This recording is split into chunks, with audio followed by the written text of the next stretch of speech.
Hello and welcome, beautiful beings. The process we're in right now of evolution is at an all-time peak in the extremities of positive and negative. And many are looking to an outside source for their problems to be solved, recognition. It's a process that within this of finding the light within. It doesn't mean ignore the darkness. The darkness needs to be acknowledged, but when you acknowledge the darkness, you also acknowledge the light. And there can be a revelation come for some where you realise the light the entire time has been within. Contact with otherworldly intelligences now being more referred to as non-human intelligences or extraterrestrial, inner earth, ultra-terrestrials, nature spirits, elemental spirits in general, the angelics, demonics. This has been going on for a long time, and this is a war that we're in for sovereignty, truth, and also reclaiming love. And all sides and all parties going into reptilians, archonic influences, serpent intelligences, that needs to be acknowledged, as well as the positive that we've got out there, which, as I say, the extraterrestrial component is about 5%, because even the angelics are not just assisting us, they're assisting extraterrestrial life forms as well. And extraterrestrial intelligences are also doing their bit to ascend to that next state. Just because they're extraterrestrial doesn't mean they're enlightened. In some cases they are at a higher state of consciousness, but they are not the end or be all, and it's not until you dissolve from, we could say, matter, going into light, going into a vibratorial state that is sound, until you merge back with that one consciousness we're all part of, that you are truly ascended, and that is the state we originally come from. We're losing ourselves to refine ourselves. Many around the world are having groups get together, initiating contact, which is great. Many have been doing it before me. I've been doing it for nearly a decade and a half, and I'm doing it now from Jaya Sanctuary.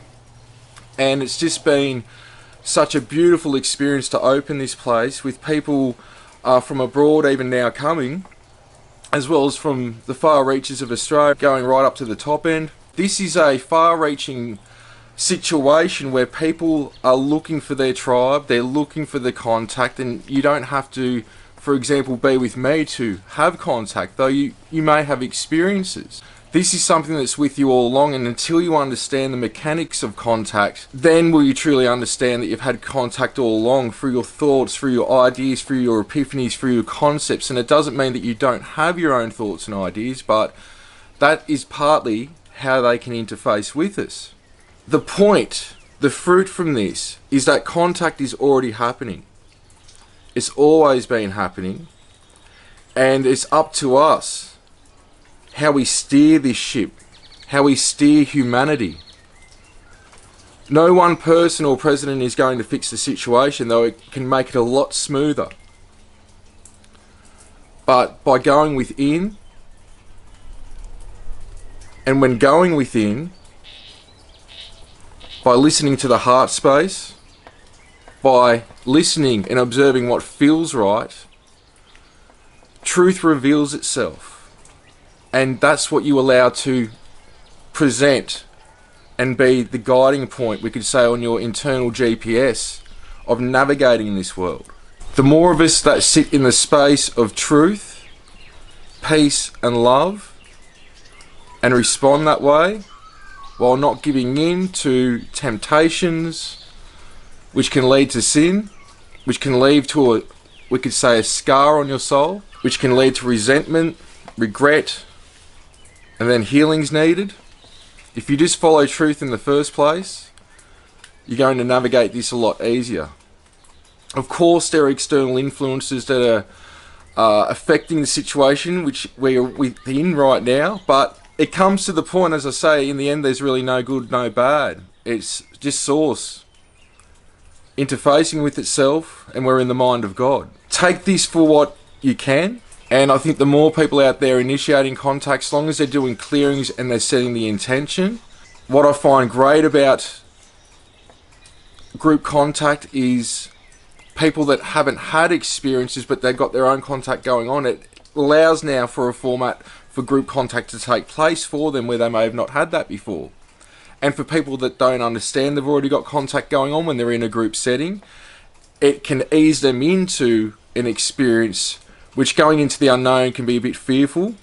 And when they realise, as long as it's done properly, that there's nothing to be fearful of. Many worlds are going through this, and I know right now with the United Galactic Council, USGC, which is what we could say an offshoot from federations in the galaxy, there's plans for transitioning to happen for worlds when it's their time to ease into the greater reality. Some people need that person in a suit to reveal the greater reality, and the greater reality is that the extraterrestrial aspect of this and the inner earth aspect, ultra terrestrial aspect of things that are local as well, is such a small part of this, and it's a lot for people to digest. But you've got to ask yourself, why are you wanting to make contact, and what do you want to gain from it? For me, it's allowing God to work through me each and every day and to be a vehicle for it to work through and assist others. And that's why I'm doing Skywatchers here. I'm doing Initiating Contact CE5. Yeah, look at that. Oh, look at that, powering up again. Soon there'll be meditation and yoga hangout days, as well as remote viewing workshops. And that's where Source has led me. Where's Source leading you? Doesn't have to be what I'm doing. It doesn't even have to be anything in the public eye or being a teacher or anything like that. But we're all teachers to each other in a simplistic way, whether it's to the children, to our spouses and friends and family.